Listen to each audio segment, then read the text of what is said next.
Ola, que tal, como están? Nos preparados para analizar un día máis a actualidade con varias cuestións que queremos comentar cos nosos tertulianos de hoxe. A abogada María Sierra, que tal, María? Ola, que tal? Benvida. O profesor de secundaria Jano Lés, catedrático de Lingua e Literatura Española, que tal, Jano? Benvido. Os dous, feliz ano. E grazas por estar connosco este novo ano no Faladoiro. E Luís Pérez, director de Correo Televisión. Que tal, Luís? Moi ben, e feliz ano tamén. Pero a ti xa chodera, non? Xa nos viramos público, antes. Bueno, falaremos do debate aberto en Galicia en torno á reforma electoral que quere aprobar o PP de Núñez Feijóo. Hoxe dicía o presidente da Xunta que con ese recorte de escanos de 75 a 61 non busca unha vantaxe política e que en todo caso se hai un prexudicado é o propio Partido Popular. Bueno, non hai argumento, en todo caso, que convenza a oposición das bondades desa reducción de parlamentarios. O BNG pide, de feito, unha fronte común a toda a oposición para tentar parar esa reforma. Falaba hoxe Feijóo da reforma electoral, falaba tamén da reforma da lei do aborto, cuestionada mesmo dentro do propio Partido Popular. Hai quen, como Celia Villalobos, pide liberdade de voto neste asunto. E todo isto, mentres a Fiscalía Anticorrupción estuda se recorre a imputación da infanta Cristina polo caso Nós, como fixo a primeira vez que foi imputada polo xuiz Castro, ou se garda silencio, como é o habitual nestes casos. Bueno, estes son os temas dos que temos que falar hoxe, pero se vos parece, como é costume, imos empezar botándolle unha ollada o que se coce na nosa cidade e seguimos moi pendentes das novidades en relación co caso Asunta, porque as hai, non? Varias cuestións polas que me gustaría preguntarvos. Temos novas filtracións, audios que puidemos escoitar estes días en diferentes medios de comunicación dunha conversa entre os pais mentres estaban detidos na comandancia da Garda Civil na Coruña, tamén da declaración de Rosario Porto ante o xuiz. Houbo declaracións relacionadas con ese terceiro imputado, ese home cuxo perfil xenético apareceu na camiseta que levaba a Xunta o día da súa morte. Di a Asociación Clara Campoamor, que exerce a acción popular, que esas testemunhas sitúan a ese home en Madrid. Esa tamén, ese anuncio de querela por parte dos investigadores contra o abogado de Rosario Porto, porque se senten calumniados. O propio Aranguren di que se sente controlado, que está a ser controlado nas súas visitas a Rosario Porto. E logo está tamén esas dúbidas que hai en relación a como pode ser que apareza o ordenador portátil de Alfonso Basterra nun terceiro rexistro no seu domicilio e non nos dous anteriores. Bueno, en fin, unha serie de cuestións que suscitan novas dúbidas en relación a este caso e que o que fan é enlamalo un pouquiño máis, non? Parece que, comezo por Luís, que en lugar de aclararse, parece que se vai un pouco enlamando máis o asunta tristemente, non? Sí, probablemente no no fondo, probablemente no fondo non, penso. O que pasa é que sí, as formas, todo o que está sucedendo, e están sucedendo moitas cousas que incluso están casi desviando a atención hacia cuestións que realmente deberían ser pouco importantes fronte ao asunto en concreto, que é a morte dunha nena e os seus pais están acusados dela, algo terrible, non? Entón están ocorrindo moitas cousas extrañas, algunhas como o da camiseta coa mancha de semen, probablemente, penso circunstanciais ou casuais por contaminación. Polas testemunhas que houve, as declaracións que tomaron estes días, o autor desa mancha ou de semen parece que ele non estaba aquí, o sea que todo eso ven a dificultar máis e non sei se técnicamente ou xurídicamente eso pode o que vai é retrasar, non está retrasando, pero a sensación é que non varía, o no sustancial eu teño a impresión de que non varía a que aparezca un ordenador cando antes non estaba. Bueno, tampouco, penso eu que non é relevante. O que pasa é que si é unha noticia para os medios de comunicación e para falar e para estas tertulias, por suposto, e hai que falar deso, non? É inevitable. Pero eu non sei se en parte, en todo non, porque hai cuestións que foron xurdindo por si solas, pero en parte non sei se algunha delas tamén se é un pouco a estrategia da defensa e da defensa dela, de que sí, non? De que pode ser así, que está intentando a mellor lexítimamente, a defensa ten que defender o seu patrocinado, neste caso a ela, a nai, a Rosario, pero eu non sei se iso ao final será contraproducente. Eu a veces incluso chego a pensar de si este abogado, en parte, intenta facerse famoso con todas estas cuestións, porque as acusacións, primeiro foi, agora parou por esa vía, pero un pouco contra o xuiz, sempre cuestionando a instrucción do xuiz. Despois foi contra a Guardia Civil, contra os investigadores. Hasta o punto, non sei se hai moitos casos de que a Guardia Civil denuncie ou amenace, neste caso vai a denunciar o abogado, non? Entón, eu non sei se isto... Imagino que non será habitual. Eu creo que non, non sei. Probablemente o sabe mellor María. Aquí a letrada non que nos diga, pero a sensación que temos é que se están buscando todas as argucias, porque, bueno, é normal que se busque a defensa dunha persoa, pero que, ao fondo, que non se quere ir. Realmente buscar e colaborar todos. Os primeiros que deberían colaborar son os pais en encontrar quen foi o asesino, non? Se é que non foron eles. E parece que isto non está ocurrindo, non? A letrada concorda co xornalista ou non? A ver. Sí, bueno, yo creo que hay, por decirlo de alguna manera, tres perspectivas en este momento. Por un lado, efectivamente, la diferencia llamativa del tipo de defensa que están haciendo los dos abogados de los padres de la niña. La defensa que está haciendo el abogado de Rosario es efectivamente una defensa llamativamente mediática y una defensa de confrontación clara, ¿no? Yo no puedo aventurarme a decir si es por interés propio, como ha dejado encima de la mesa Luis, o por creencia de que es una buena estrategia para los intereses, para la defensa de los intereses de su... Luis concordará moita xente da que nos está vendo na casa, seguramente, defendida, ¿no? Lo que no cabe duda es que es llamativo como desde el primer momento, desde la primera visita a prisión, que abrió la ventanilla del coche y le metieron vuestros compañeros el micrófono, entró en un juego, no de declaraciones, que eso estamos acostumbrados, sino de descalificaciones, ¿no? Que no siempre son buenas para la defensa de los intereses de tu patrocinado. Y en contra tenemos el comportamiento o la forma de trabajar de Belén Ospido, la abogada de Basterra, que está siendo absolutamente discreta. No ha hecho ni una sola declaración, ni un solo gesto, nada de lo que se pueda sacar una lectura, y no por ello está haciendo una defensa igual de buena o a lo mejor incluso mejor, valga la redundancia, para los intereses de su representado, ¿no?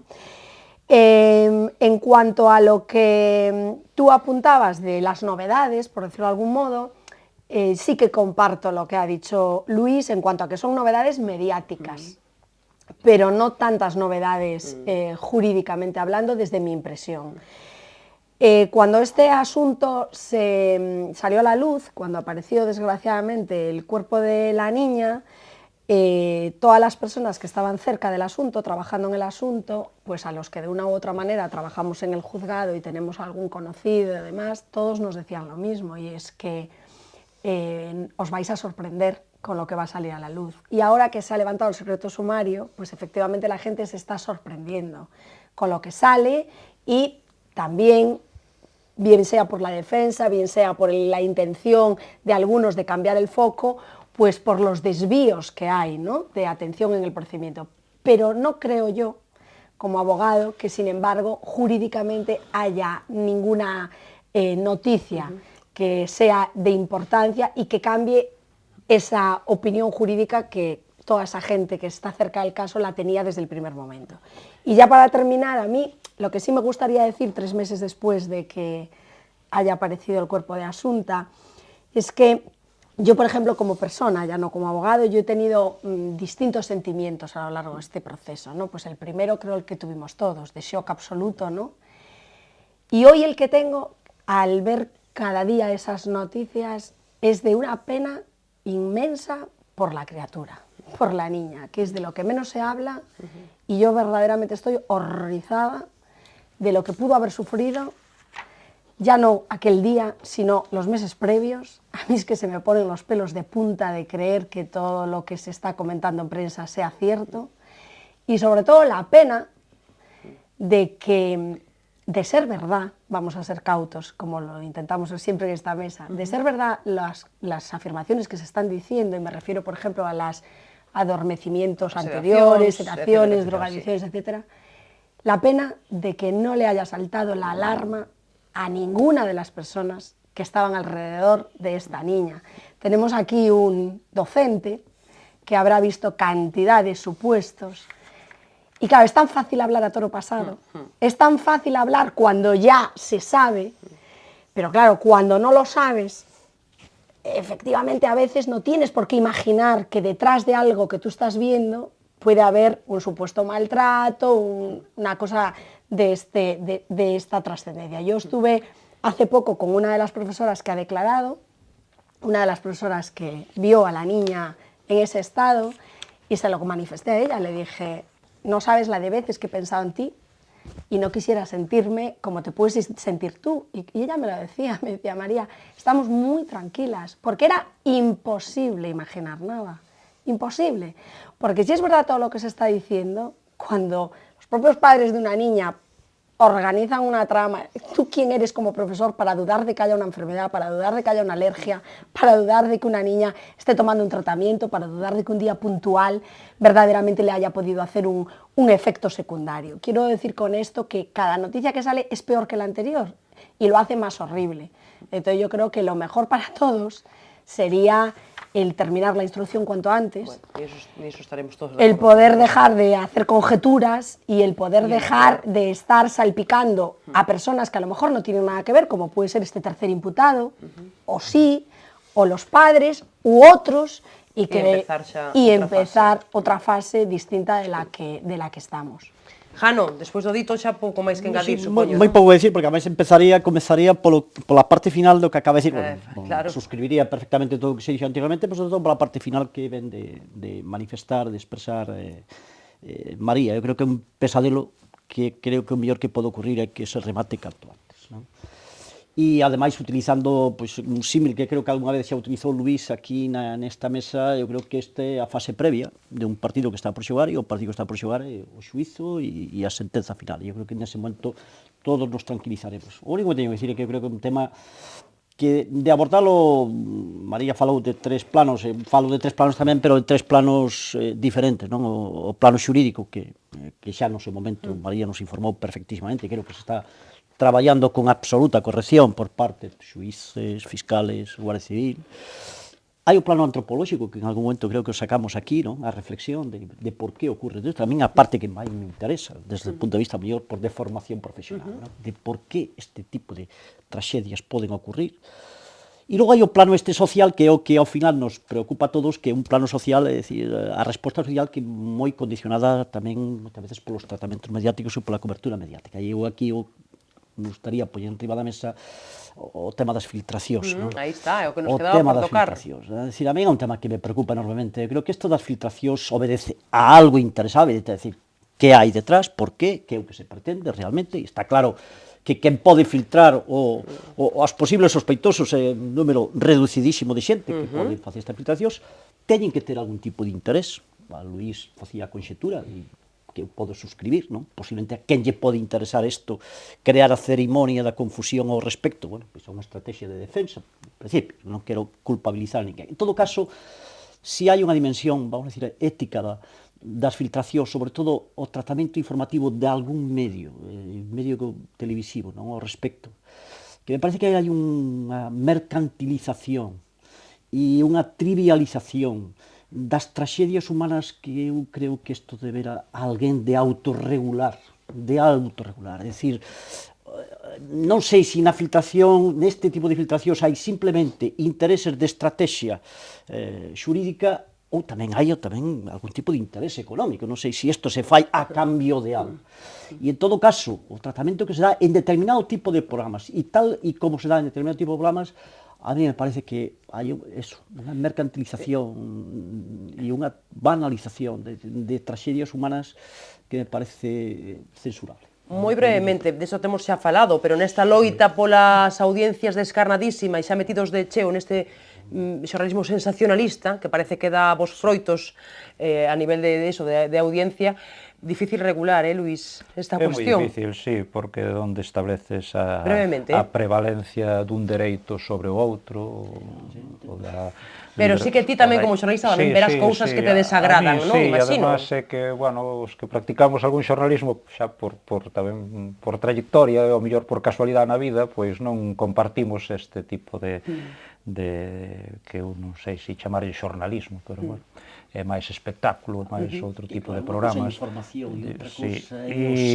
Eu creo que de todas formas o espectador é consciente, non todo, pero gran parte dos espectadores é consciente, diferencia perfectamente un tipo de programas, digamos, destos de cotilleo que outro tipo de programas. E ao final, o que pasa é que, dixémoslo moitas veces, noutros países está moi ben diferenciado cales son os medios sensacionalistas, e todo o mundo sabe, en Alemania, ou en Inglaterra, cales son os sensacionalistas e cales son os serios. En España isto non está, bueno, non hai unha fronteira clara. Entonces, ao mellor vamos ao futuro, ao mellor vamos a ese camiño. E ao mellor non era malo, porque xa sabemos que isto, pois mira, é que se lo ves por divertirte un rato, cousa que neste caso me parece lamentable, pero bueno, pero ao mellor noutros, pois que teñen menos importancia, pois bueno, pois se te divertes un rato, pero sabendo xa de antemán que aquelo é unha feira ou un circo, un espectáculo, unha comedia, é pouco máis. Pois non que teño todo hai que demasiada dicilo, que a importancia. prensa sensacionalista, sobre todo a prensa escrita, en algúns países, incluso moi avanzados, son prensa dunha grande tirada e dunha grande influencia política, non? O The Sun en Inglaterra ou Bild Zeitung en Alemania, son periódicos que condicionan incluso os resultados electorais, con esa aposta sensacionalista. Sí, e ademais a veces dan exclusivas importantes, pasa que, bueno, as veces atinan, non? As veces atinan. Sí, o que pasa é que o enfoque que se lle dá é completamente distinto. Pero a xente que diste, que é o importante. Pero sabe distinguir, sabe a que aposta. María, algunha cousa máis, xa que falamos dos medios de comunicación, brevidade. A mí me llama la atención también, claro, como cualquiera, que estas filtraciones se produzcan, pero si hablo en honor a la verdad, a mí me molesta mucho más los programas que se realizan sobre conjeturas. Que una filtración salga, pues evidentemente es llamativo y hace necesariamente que analices cómo es posible, habrá dinero detrás, ¿no? ¿Quién lo hace? ¿Quién no lo hace? ¿Cómo puede estar esto en medio de comunicación? Pero por lo menos es la verdad. Entonces tú escuchas una conversación con la voz de esta chica y con la voz de este chico y te sorprende, repito, desde el punto de vista de que eso pueda haber llegado ahí, pero estás escuchándoles a ellos y estás sabiendo verdaderamente qué han dicho. Me parece muchísimo más lamentable lo que estaba ocurriendo hasta el momento en el que se estaba levantando el sumario, y es que había cadenas en este país que estaban haciendo programas sobre la base de supuestas exclusivas que luego se han tenido que desmentir una tras otra, porque era todo mentira, porque no era verdad y porque en realidad no había tales exclusivas, todos eran conjeturas falsas y que además estaban anunciando durante días y días y días para fomentar esa audiencia, peleándose unas cadenas con otras, y que luego lo único a lo que llevaban es que a la gente estuviese mentalmente prejuzgando y socialmente haciendo un daño increíble a personas que están con prisión provisional, están imputadas, pero que ya hemos hablado muchas veces aquí en esta mesa de que hay que respetar por encima de todo la presunción de inocencia. Entonces, a mí que una persona escuche una conversación real, cierta, y que de esa conversación saque una conclusión, pues me parece parte del juego, por decirlo de alguna manera. Esa señora ha hecho esas declaraciones en el calabozo y su marido ha contestado de esa manera. Pues yo soy dueña de tener una opinión. Ahora, que me creen una opinión en un programa con una supuesta reconstrucción de unos hechos que luego se demuestra que son falsos, eso me parece brutal. Y eso es lo que se hicieron durante mucho tiempo en varias cadenas de televisión. Bueno, pois o que falamos hoxe un pouco que vimos falando, non, dende que se produciu este tristísimo crime, bueno, teremos que seguir moi pendentes do caso Asunta porque realmente é algo que lles interesa aos compostelanos, non? Queremos efectivamente saber que pasou. Bueno, temos que seguir porque temos máis cuestións das que falar, o asunto do que máis se fala en Galicia, a reforma electoral que tantos minutos ten enchido de tertulia aquí no Faladoiro. Hoxe se reafirmaba nesa proposta presentada polo PPDG o presidente da Xunta, facía na rolda de prensa posterior ao Consello da Xunta, rebaixase de 10 a 8 mínimo de escanos por provincia. Dicía Núñez Feijóo que se garante a proporcionalidade entre territorios e poboación e asegura que se hai un prexudicado é o Partido Popular, pois en contra do que sostén a oposición. Bueno, dicían tamén os socialistas hoxe que esta cuestión do recorte de escanos non lle interesa en absoluto a poboación, e o BNG esta semana pedía, pois, facía un chamamento a toda a oposición para que, pois, en conxunto intente parar esta reforma. Bueno, visto o visto, consenso non vai haber, non? Parece que, supoño que o tedes desos tres moi claro, a reforma vai sair adiante. No teu caso, Jano, que opinas ao respecto dela? Bueno, creo que, polo que temos falado algunha vez, non che convence tampouco os argumentos que se dan nos últimos días, non, por parte do Partido Popular.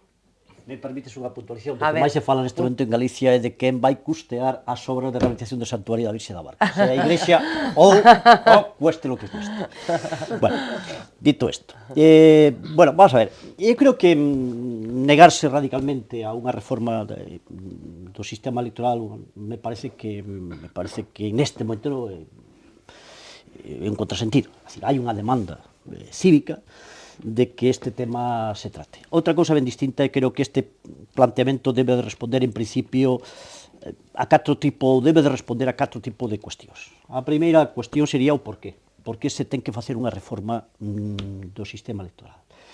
Bueno, creo que hai esa demanda cívica e creo que as razóns deben de ser sempre razóns, primeiro, da operatividade política dos parlamentarios, razóns de proporcionalidade, de axustar máis, que é o que demanda a cidadanía, axustar máis a proporcionalidade dos representados, tendo en conta, ademais, que o Parlamento é unha cámara legislativa que ten unha doble función, por un lado incrementar incluso a transparencia, ten unha doble función que é, por un lado, a de fiscalizar o goberno e, por outro lado, tamén como unha institución representativa da soberanía popular. O como e o cando, e eu planteo os dous simultaneamente porque eu creo que son dúas cuestións que están estreitamente interrelacionadas. Bueno, pois creo que o como debe de ser sempre buscar a oportunidade, o cando, buscar o momento oportuno, o momento pertinente. Non sei se este é o momento oportuno, dado o nivel de polarización que se vive na vida parlamentaria, porque eu creo que hai un segundo elemento que é o como que me parece fundamental, e é que facer isto debe de facerse unha reforma deste calado, debe de ser unha reforma que debe de ser sempre consensuada o máis amplamente posible. Todo aquí, unha reforma deste tipo, que non garanta un consenso, se é unánime moitísimo mellor, pero un consenso mayoritario, me parece que isto non se debe de facer, ou non se debe de plantear, e é a crítica fundamental que fago neste tipo de cuestións. O que sí é certo é unha cuestión, que nunca se debe de afrontar un proceso deste tipo argumentando razóns económicas. Primeiro, porque isto me parece que é unha falacia. Se se botan as contas, non é gran cousa, polo menos non repercute sensiblemente nas arcas públicas deste país o aforro que se pode producir con esta reforma. Me parece que iso non é un argumento. Claro, e a máis non é un argumento que estea legitimado por aqueles que durante moito tempo que forman parte dunha organización política que botou man dos sobresoldos precisamente para, cuidado, incluso desde a parte, diríamos, legal dos sobresoldos, para, diríamos, complementar ingresos de determinado tipo de políticos. Por tanto, me parece que aí, eu creo que aí coxea moitísimo. Hombre, en segundo lugar, eu creo que en falar de... Sí, remato moi rapidamente. Falar de cartos neste tipo de cuestión, unha vez máis, recurrir a esta mercantilización da vida política, que a min realmente me convertilo todo en mercancía, que me parece. E logo, por outra parte, que se transmite unha imaxe. Afóndase na imaxe negativa da actividade política que me parece realmente preocupante. Bueno, eu creo que o que simplifícase se o problema é simplemente reducir escanos. Me parece que isto non é o que demanda a ciudadanía, que ao mellor tamén, pero non é o que demanda a ciudadanía. Cando a ciudadanía está, diríamos, reclamando un debate ao respecto, un debate moito máis amplo, que habería que falar de sistemas de elección, por el sistema de listas abertas, habería que falar de paridade ou de listas cremallera, etc. E a mí me parece que, en definitiva, este é un proceso que se plantea, me parece que con un fin puramente torticeiro, e o digo sin ningún tipo de acritude, me parece que é simplemente unha manobra do Partido Popular para garantizar maiorías no futuro. Non lle vexo outro tipo de explicación, polo menos convincente. A ver, polo menos convincente. a Jano non lle gusta a reforma electoral. A ver a Luís. É algo que demanden os cidadáns, Luís? Bueno, a ver, os cidadáns, como sabemos o que demandan? Cando van a unhas eleccións, sobre todo. Cando van a unhas eleccións, onde se presentan unhos programas, onde se votan esos programas, o demais, pois, bueno, poden ser declaracións, poden ser enquisas, pero incluso, se eliminamos as declaracións, pois hai os que se opoñen e os que están a favor, é normal. Se vas ás enquisas, creo que a maioría quere que haxa unha reforma nas enquisas, polo menos na reducción. Nos outros temas, é que, ademais, a cuestión é que eu creo que os outros temas son máis importantes, ou tan importantes como este, os que se plantean, como é organizar de outro xeito os debates electorais, as campañas electorais, o reparto de papeletas, todas estas cuestións, e ao mellor tamén os grupos parlamentarios, entonces eu creo que si hai unha demanda, que, bueno, hai unha demanda neste sentido, pero sobre todo hai un compromiso. Eu creo que si hai un compromiso que, precisamente, se recordamos, isto xa se intentou na anterior legislatura, que o podía facer o Partido Popular neste caso, porque teña maioría para facelo, e non o fixo, porque houve esa queixa da oposición, dicindo que era por este motivo, entonces levou no programa electoral, e é que, ademais, os cálculos que se fan, en función da reforma, que ainda non está pechada, pero da que se propón, os cálculos que se fan en función de anteriores resultados non varían, ou non varían sustancialmente. Entón, eu creo que esa é unha acusación que non ten cabida. A mí o que máis me sorprende é que o Partido Socialista non se sume, porque non lle perxudica, incluso eu creo que non lle perxudica tendo en conta esos resultados, dando por vos de que eso vai a ocurrir no futuro, que non ten por que ocurrir. Despois é outra cuestión, cando se vai a unhas eleccións ou se ditan unhas normas, cambialas a mitad do partido é unha trampa, pero neste caso non, iríamos a unhas eleccións e xugaríamos un partido con unhas reglas que son iguais para todos. Se son iguais para todos, o que teñen que facer os outros é conseguir ese número de votos e entón xa se beneficiarían. Neste caso van de perdedores. Entendo que o BNG, que ademais é o que está traballando máis concretamente en eso, é explicaba a súa proposta esta semana. Explica a súa proposta, claro, fai unha proposta que lle convén, lóxico, me parece razonable, además, e o argumenta ben, quere circunscripción única, que desaparezcan diputacións, bueno, outras cuestións que... Se rebaixe o listón do 5%... Que se baixe o 5%, bueno, que entre Mario Conde, pero bueno... Me parece que si lles deren a elegir... Bueno, en serio... Deixando a brincadeira. Sí. Pero que o ves neste caso, pois, ao menos traballando, non? En positivo. Traballa e fai unha proposta. Claro, o PSOE neste momento ten outros problemas internos que a que atender... Non dirás polo de Ourense? Claro, polo de Ourense e por outros en xeral, creo, porque está ainda empezando unha nova etapa e ao millor isto pois o colle pouco preparado para afrontalo en serio. A mí sorpréndeme que non se den conta que isto debería non... E é que ademais o que se pretende tamén é, eu creo que o fondo, e iso foi un pouco a regla que nos dimos cando empezou a democracia, de que haxa unha certa estabilidade. E a estabilidade ten que xirar, e eu, en torno a dous grandes partidos, e así ocurre en casi todos os países avanzados, xa non digamos Estados Unidos, e esos dous grandes partidos sabemos cales son, tendo en conta os outros, que en Galicia tamén hai outras forzas, pero eu creo que ten que ir por aí a cousa. María, teño un pouquiño tempo, despois a volta a publicidade seguimos, pero para coñecer a túa opinión tamén brevemente. A mí también me parece que la afirmación que han realizado en el PSOE de que esta reforma no le interesa a nadie no es un fundamento sólido, ¿no?, para oponerse a ella. Primero porque efectivamente, como decía Luis, esta reforma ya estaba anunciada en la anterior legislatura, vuelve a ir en el programa de la legislatura en la que nos encontramos y ha sido votada, como el resto del programa, por todas las personas que han hecho que el Partido Popular esté otra vez gobernando.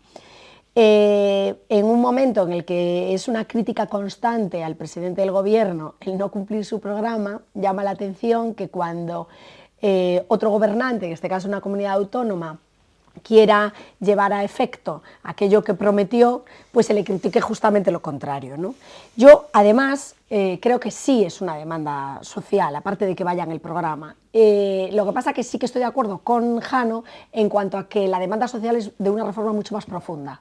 Ahí estoy totalmente de acuerdo. Me parece que esto va a ser un parche en ese sentido, ¿no? También estoy de acuerdo con él en que toda reforma tiene que buscar operatividad y proporcionalidad, pero sin embargo yo no le doy una lectura negativa a que también tenga un objetivo o una causa económica. Lo que sí creo es que se está reduciendo demasiado el análisis de esta reforma a lo económico. Y lo digo primeramente como una crítica al Partido Popular. O sea, yo creo que verdaderamente lo está vendiendo muy mal, está justificando muy mal, porque como bien ha dicho Luis, ahora hilo con la otra parte de la mesa, es que la reforma propone muchas más cosas y nadie lo sabe. Nadie sabe que la reforma es mucho más amplia, no tan amplia como la gente quisiese, y ahí le doy la razón a Jano, como dije antes, pero sí mucho más amplia de lo que es reducción por cuestión económica. De hecho, es verdad que la reducción traducida económicamente es de 5 millones de euros por legislatura. Efectivamente, con las cantidades que estamos manejando hoy en día, probablemente eso no justifique una reforma de esta envergadura. Por eso habría que explicar a la ciudadanía que la reforma apareja mucho más que una cuestión de reducción de escaños y luego, por tanto, de reducción de gasto, ¿no? Por lo tanto, yo creo que el Partido Popular lo ha justificado mal y ha dejado quizá en bandeja de oro a la oposición el que diga que ese objetivo, el económico me refiero, no es objetivo suficiente. Lo que tendrían que haber explicado es que hay más reforma dentro de esta reforma que la económica propiamente dicha. Y ya para terminar, decir que, bueno, que el bloque quizá tiene una actitud diferente a la que tiene el resto de la oposición con respecto a la reforma, porque si tomamos de referencia, como Luis decía, la última legislatura, el bloque es el único partido en el que no le cambia en ningún número los escaños que tendría de hacer la nueva distribución con la reducción. Sí le cambiaría al PSOE y sí le cambiaría al propio Partido Popular. Temos que facer pausa para a publicidade, que imos moi mal de tempo. Facemos un pequeno descanso, á volta seguimos con esta cuestión moi brevemente e co resto de asuntos dos que temos que falar hoxe.